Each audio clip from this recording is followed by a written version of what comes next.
All right, this is the trailhead at Kartrite Resorts and Water Park, indoor water park, whatever. So I'm gonna take you on a little tour here, trying to make it quick. But this would be probably the most troublesome area of the entire path.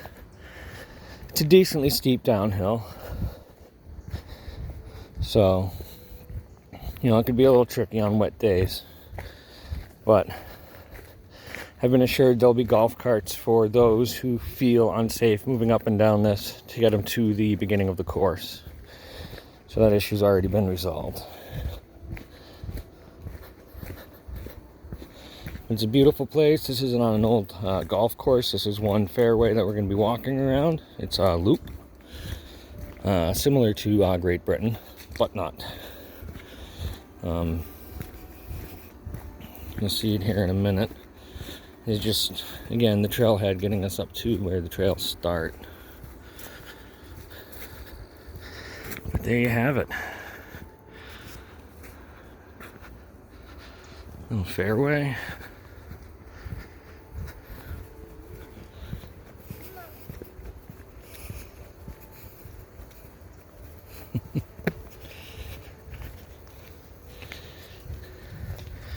And then here we have the bridge, which can be a little tricky when wet. So you probably have to throw down some carpeting on it just to keep competitors from slipping and, well, falling into the water. Here we have a little stream moving across here. This could be used for a water feature target. It's not too deep, maybe a foot or two, so waders are possible to move across and around.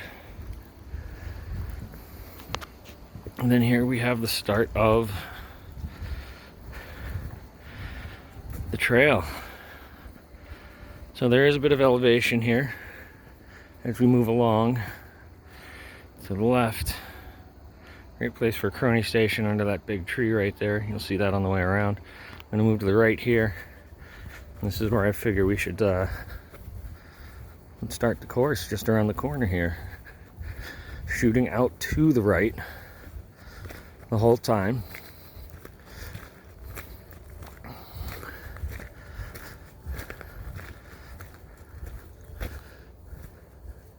But there's a lane possibility right there ready for us. Look at that.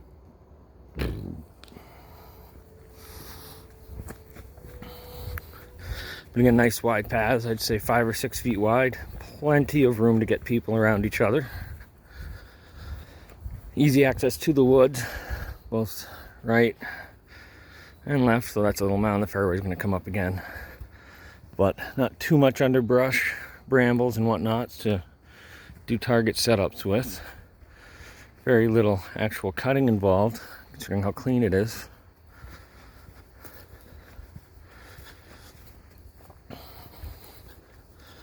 And there, you look up the fairway a little bit there. It's pretty much where we're going to go to and then turn around.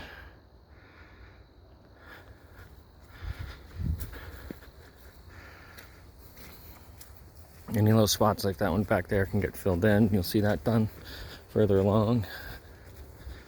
It's not too bad right now going uphill.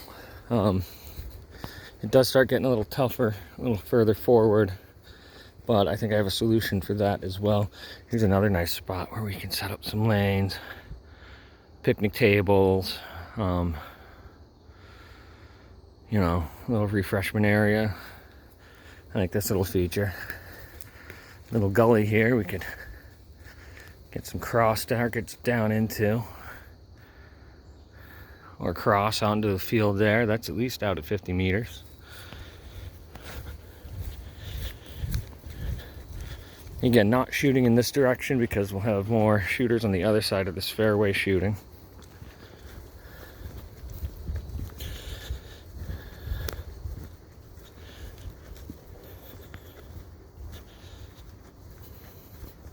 Again, all to the right, plenty of opportunities to run lanes. It's like they're here for us already. Another big opening here. And this is where we start to move uphill a little bit. Again, not too bad. Considering we're not going to be walking this all at once. the elevation change won't be too noticeable, up to this point anyways. Again, just clearing into the woods.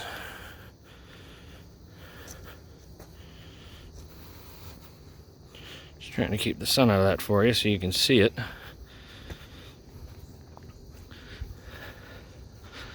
But this section, if need be, and I'll pull back on the camera angle once we get out of the sun. This is a nice wide open spot into a field that we can come in on this side. There we go. This side here on the right hand, run a path out, another big loop around, and then come back in here on the left in these trees to avoid having to go up this section here, which is a decent little steep section that's a little dirt now. I'll probably get really muddy over 3 days of shooting, and it'll keep competitors from griping about having to go up a steep hill and then shoot a lane. So what would happen is this path coming in here on the left would continue this way, and then either in front of or behind this oak tree or whatever, we'll cut a path, or no, right here, perfect. This is where it flattens out, this oak tree. Cut a path directly across to the other side there, and that would give us our plenty of room to shoot, plenty of plenty of safe spaces, so people don't feel that they're being fired upon. And like I said, this is a little steep. If I hold the camera plumb to the ground, you can see it ain't too great of a thing to be walking up with your gun bag and all that. So I like the idea of cutting the path back. I'm going up here to show you the length of the thing down to the river. Even though there's some sweet features up here I'd like to use if possible, but I think it's a little too steep to get up this path past that point. And yes, I'm breathing heavy. This is my second time around. I already did a round with pictures. Oh, and it is 8 o'clock in the morning, so as far as available sunlight goes, plenty. There is plenty. We are on top of some mountains, not in them. So that should be a boon, a good deal. So I wanted to use this stone to put targets in. But considering how steep this path gets, I don't think we'd be moving up beyond this point. But there you go. Nice picture of the fairway, downhill picture. Remember, path to the left and right.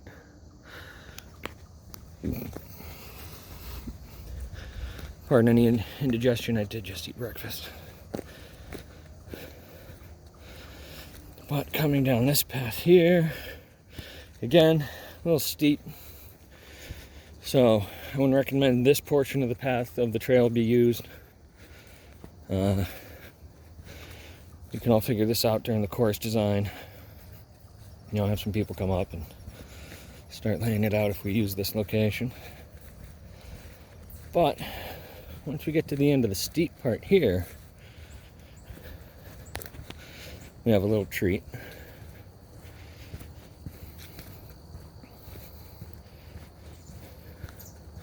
So here I am, getting to the bottom of the steep part.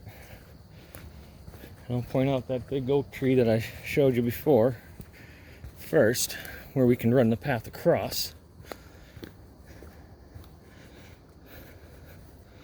So as far as getting a path across the fairway, I'm trying to get you, it'd be from this tree here, right down across to here.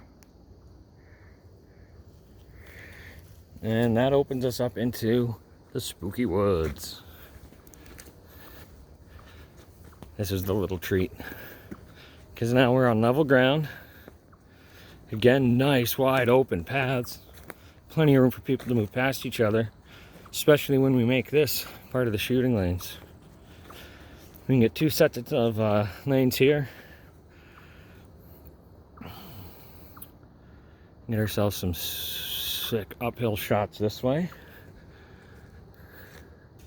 whether posting to trees or putting up posts. And then we turn around and we can throw in some very challenging downhill shots this way. So, you know, and we could run further in if we like. The trails will be closed down while we're shooting, so we don't have to worry about anybody recreating out here. So if we want to do some, you know, 4 lanes of up and downhill shots, we can do that.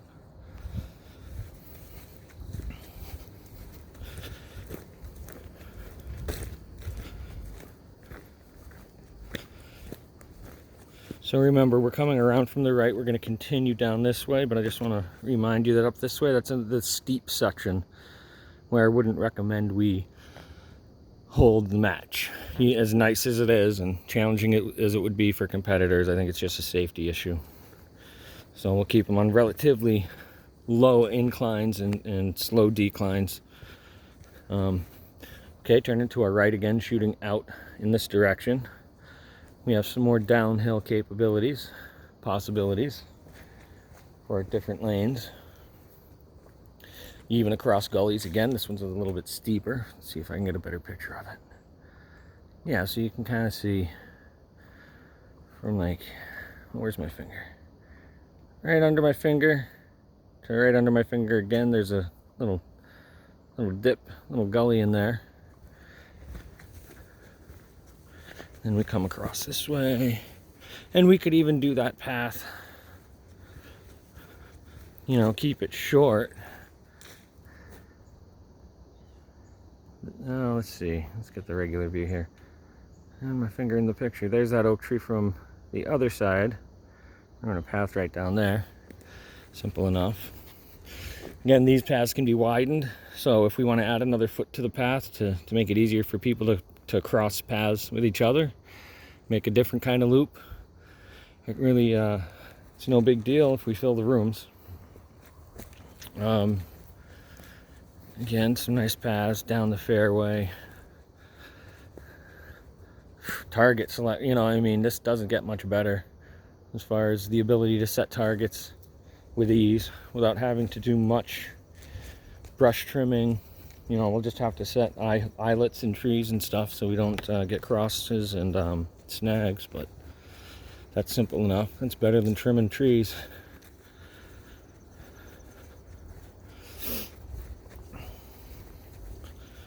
So here we go, got a little open section here. So remember, we could even cut this path further back to the left here to get kind of, you know, another 10 meters or so if we wanted to do more shooting in a field situation. This can all get mowed down if need be. It's not a big deal. Again, full help from the resort for that kind of thing, landscaping and whatnot. We just have to be in contact with their landscaping director and let them know when we need them out here and what we need them to do. Again, just to give you a reference here.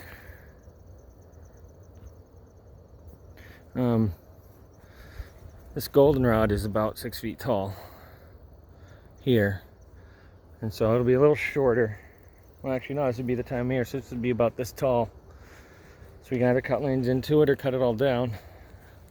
But again, looking to the right of the path, we probably got about 40 meters to the edge of the forest there.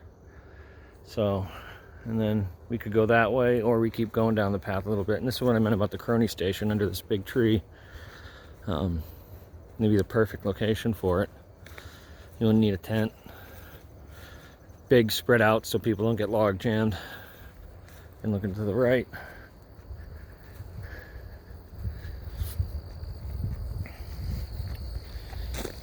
And here we are. We got the tree, big old oak tree here, where the crony station can be. Looking back up. So let's see, with the hazy, it's a little hazy, but that oak tree is about centered from here, where we would be able to loop out to get us the room we need. Again, looking to the right of where the path is, you get the oak tree here. To the right here, we got a little alcove, if you want to call it that. A shady area, you can mess with people don't have to do super dark lanes. They're already here. And this is the possibility for another 3, another set of 3 is shooting right into here. When we come around, and we can have our final lanes be a water feature. As I said in the start, this is only a couple feet deep, so waders will suffice. We can stake targets into the bed of the little stream here, so they're not floating. People can't complain that they're moving, and we can guarantee that they're set just barely below the surface of the water, so all you see is the target face plate. When it hits down, it splashes. It'd be kind of cool. Yeah, but we've got plenty of room to do that. Let me take a few steps back. So plenty of room to have people lined up along here. Like I said, we could do 2 sets, 1 set of 3, 2 sets of 3. We got all the room we need. We can make them positionals. That'd be kind of cool. You don't exactly have the distance for safety on this side, as the resort's just over the hill. You can see kind of the light breaking through the trees there. So shooting down into the water wouldn't be a big problem. Again, I discussed this with the booking director. He said it shouldn't be a big deal. And so we're back to the bridge. And we'll do one last shot from the water's edge here. Up into, you can see much. I know the sun's kind of shining in there, but that's the trails and the course, possible course layout. I hope this is enough information for you guys to agree to hold the event here. I think it's in a great location, centralized in the Northeast, where you're going to get your biggest group of volunteers to come run the event and help set up. So that's the only thing we would have to supply is some people to run things, administration and labor. Otherwise, the rest is taken care of here at the resort. I had pictures of the banquet room. I did not get pictures of the conference room, or the smaller maintenance room, as I'm calling it, where we're going to keep, our bum bag fill and all that fun stuff, targets and whatnot. But I will have pictures of the parking lot and the siting area as well. So, as I said, I hope this helps you guys make up your decision on how we're going to do this. Thanks. I hope it wasn't too boring.